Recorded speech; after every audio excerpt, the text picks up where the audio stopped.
Station headquarters. Well, all eyes were on the final congressional race to be decided in 2018, punctuating that blue wave. How will the sequel play out when it hits the ballot box in 2020? It's expected to be heated with lots of money pouring into both campaigns. So let's bring in our panel for the week. Time for roll call. KC24 political analyst and the former superintendent, Fresno County Schools, and recently honored with the Lifetime Achievement Award for the Fresno County Schools, Larry Powell. Writer and chief editor of the San Joaquin Valley Sun, Alex Tavlian, and representing Region 8 of the California Democratic Party, Humberto Gomez Jr. So, Alex, I really want to start with you. If I remember correctly, you were on Valadao staff. I was. So he announces, not a big surprise here. Right. What took him so long? You got to get your ducks in a row. And more importantly, Republicans needed to get David Valadao back in the race. Yeah. I think a lot of people were really disappointed with the results in 2018. They saw this as, and Republicans in D.C. themselves saw this as, open and shut. This was a re-election that was going in the right direction, and things just fell apart at the end.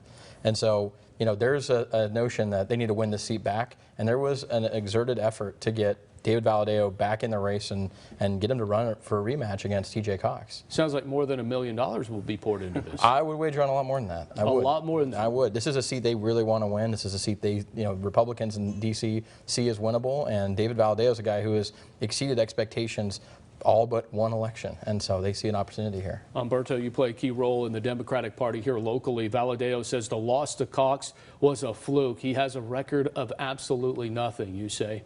I say definitely T.J. Cox has a record already more than David Valadao had. What David Valadao wanted... After 3 terms? After 3 terms, yes, absolutely. In terms of, he wanted to remove 60,000 people from the ACA, okay? Number one, health care. He never spoke up against the separation of families and having kids in cages.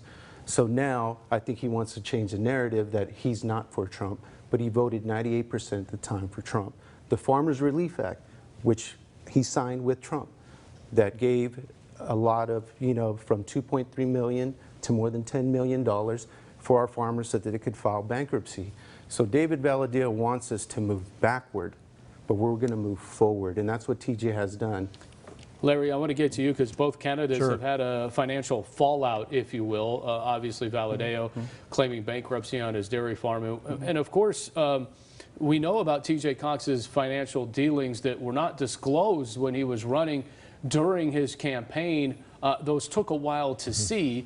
We've learned more about those, but how much of that is going to be the center and the focus of this? Well, I don't think that he was interested in having the kind of negative publicity his first year in office. And a whole lot of it was negative because of 12, 13 businesses in the valley, the mining incident up in Canada, 2 houses that were claimed as his residence.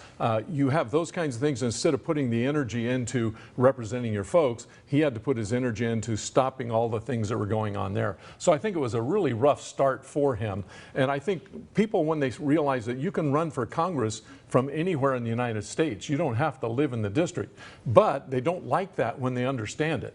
And so you'll find it interesting this time around. Folks are going to say, where do you live? I think that's going to be one of the questions that's asked most frequently is, where do you live? Who are your neighbors? That kind of thing. So I think it's going to be a fun election to watch. I think the public is in for a real treat because David also speaks Spanish, and it's a heavily Hispanic district. So I think there's some advantages that he has. One could say, Larry, and Humberto, I'll come back to you because I know you want to get in on this.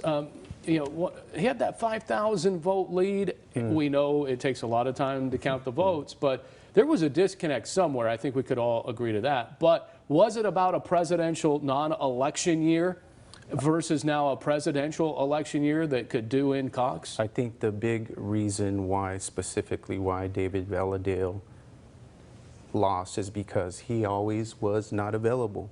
He played the chicken game. He never showed up for town halls. TJ's done an amazing amount of town halls already, and he associated himself with Donald Trump. Separation of families. Puedes hablar español, you can speak Spanish, but when you don't talk about the values that are in your heart and the church that you go to in Armona. But he doesn't live in the district, Cox doesn't. He doesn't live in the district, but there's several congressmen that don't live in the district. Tom McClintock doesn't live in the district, but the thing is, what people want is representation. And also the biggest issue that has affected particularly our community is clean potable water access. David never did nothing. Alex, you say what? You were part of that I campaign. was. And you know what? Here's the thing. TJ Cox ducks things just as much as David Valadao claims to from Umberto. He's saying, you know, he's ducking stuff.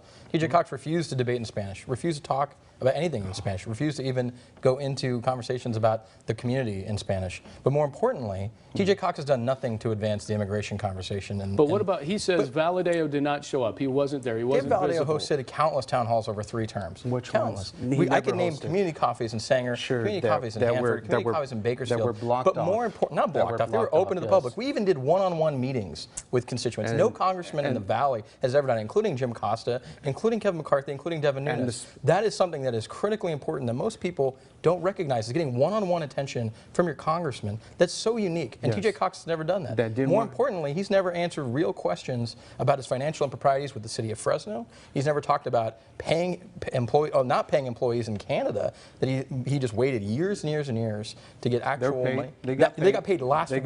They got paid a week ago. Larry, go ahead. Well, I think the public is a lot less worried about these kinds of things. They look at the character of the individual. They were represented very well with Valadao during the time he was in there. I think TJ Cox came in a little bit as an outsider. Did he live in Washington, D.C.? Did he live in California? Where do his kids go to school? Those are all questions that the average person wants to know answers to, because my kids go to school here, I live here, I work here, I know what's going on here. I think most people want a congressman that lives in the district where they represent. All right, I got to punctuate it here. Don't worry, we're going to get to the Jans controversy in round 2. Great start, guys. I love it. Still to come. He was on the panel to pick the next Fresno police chief while running his own department. For the first time, Clovis Police Chief Kurt Fleming opens up about what he fears the most and the new use of deadly force law.